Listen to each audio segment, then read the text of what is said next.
Olá! Hoje a gente vai mergulhar numa mensagem muito poderosa de Mac Anderson sobre como atravessar momentos de crise. Ele usa uma história bem antiga para nos dar um guia, sabe? Um guia super atual sobre como encontrar esperança e um novo começo, mesmo quando parece que tudo, absolutamente tudo, está perdido. Vamos nessa? Bem, o Anderson começa com uma observação que, nossa, acerta em cheio a gente hoje em dia. É só abrir as redes sociais para ver. Vidas perfeitas, casamentos perfeitos, tudo perfeito. Mas ele nos lembra que essa perfeição é uma ilusão. A grama do vizinho parece mais verde, mas na verdade ela é artificial, cheia de filtros.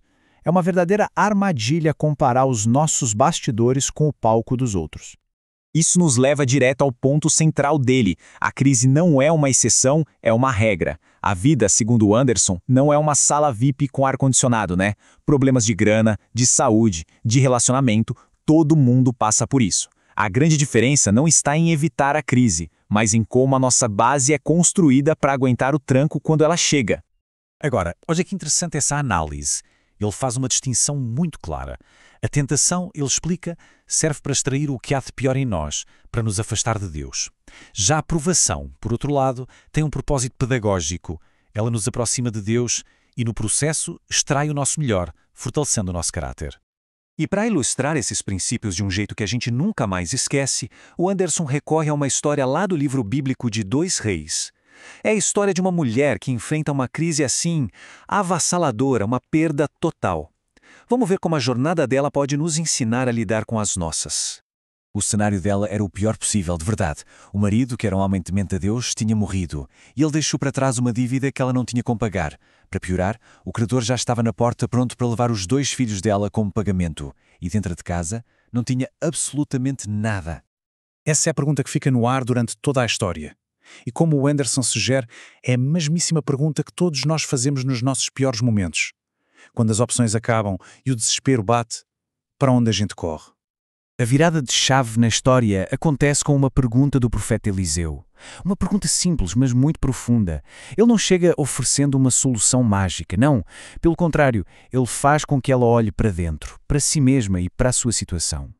A resposta dela é quase um suspiro de derrota, sabe? Não tenho nada, a não ser um pouquinho de azeite numa botija. Mas o Anderson destaca que é exatamente nesse quase nada que o milagre começa. O ponto de partida não é o que se perdeu, mas o pouco que ainda resta. As instruções que vêm a seguir são bem práticas e exigem a ação. Ela não fica ali parada, como uma espectadora. Ela precisa ir, pedir, se trancar em casa e começar a derramar o azeite. Cada um desses passos é um ato de fé e obediência que vai construindo o caminho para a recuperação dela. E é a partir daqui que o Anderson pega essa narrativa antiga e a transforma num guia prático, atemporal, para qualquer pessoa que esteja enfrentando uma crise e buscando um novo começo. A primeira lição, e olha, talvez uma das mais impactantes, é sobre escala e suficiência. O ponto central aqui é que um pequeno jarro de azeite foi o suficiente para encher inúmeras vasilhas enormes. O Anderson enfatiza que não devemos desprezar os pequenos começos. Aquilo que parece insignificante nas nossas mãos pode ser exatamente o instrumento para uma transformação extraordinária. A segunda lição foca no ambiente onde a restauração acontece. É sobre o cenário. Essa instrução, feche a porta, é fundamental. O processo de multiplicação, o milagre em si, tinha que acontecer em privado. Isso nos ensina a proteger a vulnerabilidade do nosso recomeço, sabe? Longe de olhares curiosos ou da negatividade de gente que não acredita. O Anderson é bem direto nisso. Nem tudo precisa ser compartilhado. O tempo de reconstrução é um tempo de silêncio, de foco. A frase dele, não coloque na vitrine o que não está à venda, é um lembrete poderoso de que o resultado lá no final vai falar por si só. Isto nos leva à terceira lição, que fala sobre a nossa parte no processo do milagre.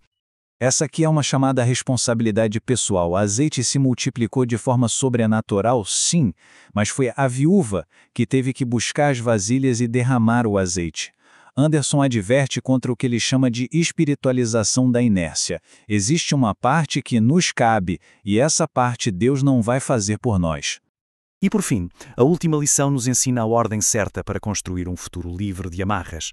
A sequência aqui é de uma lógica brilhante. Primeiro, o trabalho de vender o azeite. Segundo, resolver as pendências, pagando a dívida. Só então, em terceiro lugar, ela e os filhos poderiam viver do que restasse. A mensagem é clara. Não se constrói um futuro novo em cima das dívidas do passado. E assim, a jornada dela chega a uma conclusão transformadora. De uma situação de desespero absoluto, ela não só sai com as dívidas pagas, mas também com um futuro garantido. E essa é talvez a mensagem mais poderosa de toda essa análise. Não importa o quão pouco tenha sobrado, pode ser um fio de esperança, um pingo de fé, um pequeno jarro de azeite, é o suficiente. O que resta é sempre a matéria-prima para um novo começo. Para fechar, o Anderson deixa um pensamento provocador. Foram as vasilhas vazias que permitiram o milagre do azeite. O vazio criou espaço para a abundância. Isso nos deixa com uma pergunta para refletir. E se os nossos maiores vazios não forem o fim, mas sim o convite para o início de algo extraordinário?